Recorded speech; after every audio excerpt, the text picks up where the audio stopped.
So what is the Gapar Statements all about? Here is a quick summary. Firstly, Miss Gapar remembers the first time David made the gesture whilst on holiday in Mallorca, but isn't sure if they were even talking about Madeline. She says she thinks they were, but then again, she can't remember anything about the conversation at all, so she can't be certain. Oh really?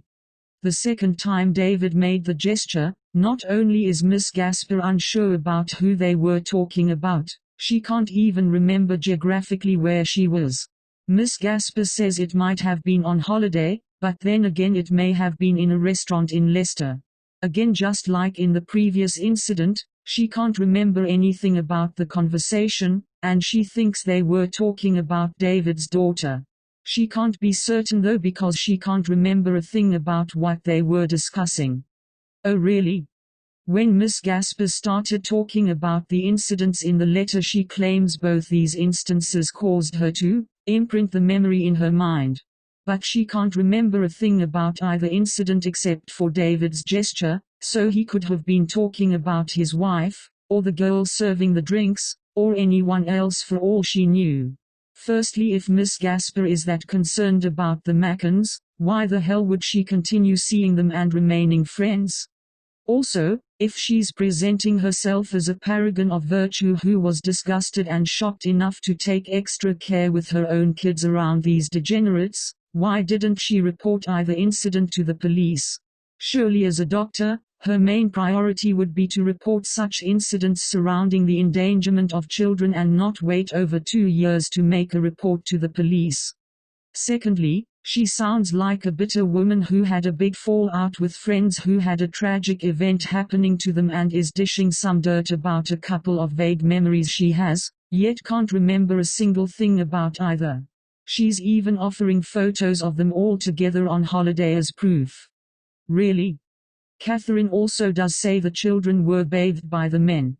In her statement she also said that she warned her husband to take extra care. Why would a mother who had such suspicions would she let her child be bathed by such a man? And why does Mr. Gapar not mention his wife's concerns in his statement? He said, "I noticed the gesture but thought no more of it." Miss Gapar is sit at a table with 2 people either side. How can you possibly see them both at the same time? And yet this is what Catherine claims. She saw Payne make these gestures and saw Jerry's response, but she herself was sitting in between them. Catherine would have had to turn to watch Payne's reaction first. Then she would have to quickly turn her head and watch Jerry's reaction. Miss Gapar clearly was not as upset at the ambiguous behavior as she decided she might be after the fact.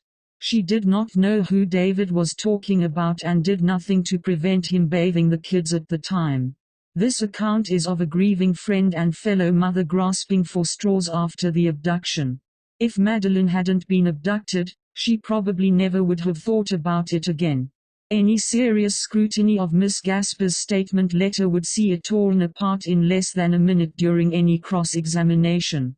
Imagine putting her on the witness stand. It would go something like this. "So Miss Gapar, what were they talking about?"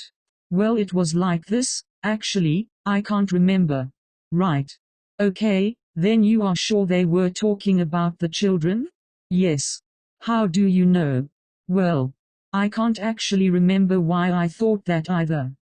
"Okay then, can you at least tell this court where all this was supposed to have happened?"